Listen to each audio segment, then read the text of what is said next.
We don't often think about it, but pigs can actually create possibilities for life. And in Tanzania, because of Jessie, McKay, and Deacon Bandy, who are here with me, that's exactly what has happened. Welcome, guys. Thank you. And thank you back home. Thank you. I'm not quite sure where home is now. That's right. It could be Tanzania. That's right. That's right. You were telling me about pigs and how pigs have created possibilities for life for women and their children and their families and their villages. And I wanted you to tell our folk about that. Okay, well, we had $500, which we wanted to give out as a empowerment grant to women in Akoa village in Tanzania. So we asked them what they thought they could do, they could manage, what would work for them. And they said, well, they could raise pigs because the area provided the kind of fodder and food and so on and so forth. And they knew something about pigs because there were some already in the village. So we said, fine, go for it. They had these women had no experience of dealing with money because it's a subsistence farming village. Mm-hmm. So there is no monetary exchange of any sort. So we paired them up with a priest who is teaching at the Msalato Theological College, who is a woman and is from that village. So she said she would help shepherd them through the financial aspects of procuring the pigs and getting the inoculations and so on and so forth. So we gave her the money. And she went with the women and they bought piglets. And we were notified in September, it was in March or April, that we got an email from them saying the pigs are now ready for fertilization. Rented a boar to be with the sows, and the fertilization all came about. And so when we came this summer, most of the sows had had their piglets. Some of them were still pregnant, but a lot of them had had their piglets.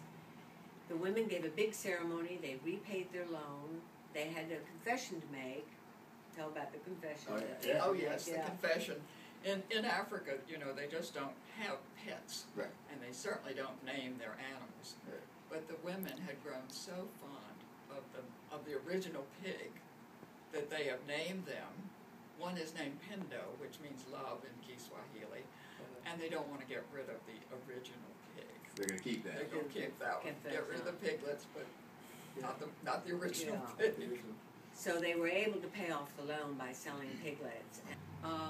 So they repaid the loan, and then we gave the money back to them and said, okay, now you take it to other women in the village. Right. We have since learned, since we've come back, that, the little tiny church, we call it the Little Church That Could, the St. Mary Magdalene Church, raised $1,000. That's here. Yeah, in right. Seven Lakes, raised $1,000 approximately for money to buy more pigs. So we took that money over this summer. And the women in Akoa village have now formed another group of new women, brought them on board, and now loaned them the money. So the women are not only learning how to handle money from their own project, but how to loan it out to other women. Now the first group is going to be acting as the moral guarantor for the second group.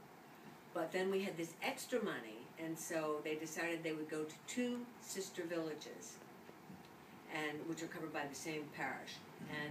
And now they've extended the project to, so these are 3 villages where women are earning money, where they can use the money to send their children to secondary school, which is not free, and feed their families. And so it's been a wonderful empowerment opportunity, and it's just been so much fun to watch and see them grow in this way.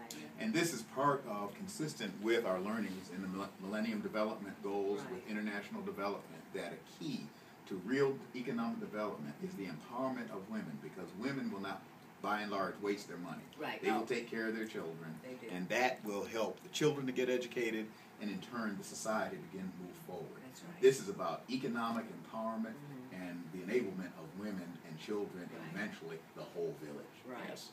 It's a remarkable story, but there's even more. Not only did this engage in economic development, but some folks started going to church. Oh, They this weren't right, going. yes, and Remember that? yes. That was the other thing. We got the email from the priest, he told Moses, who emailed us, and it said that the women that had not attended church services, we're now going and an active part of the religious community, and they see this as something from God, and their understanding, has spread in that regard. So that's been a good thing. We've got other projects too, which we don't have time for now, but that have been just as exciting. And we're going to be at the diocesan convention, so we hope you'll stop by and visit with us and see more about what we're doing over there. And if you want to participate or go to Tanzania, we need volunteers that want to go over and help. Outstanding. Well, you are examples of what the people of God can do, and as it says in the book of Nehemiah, when the people have a mind to work.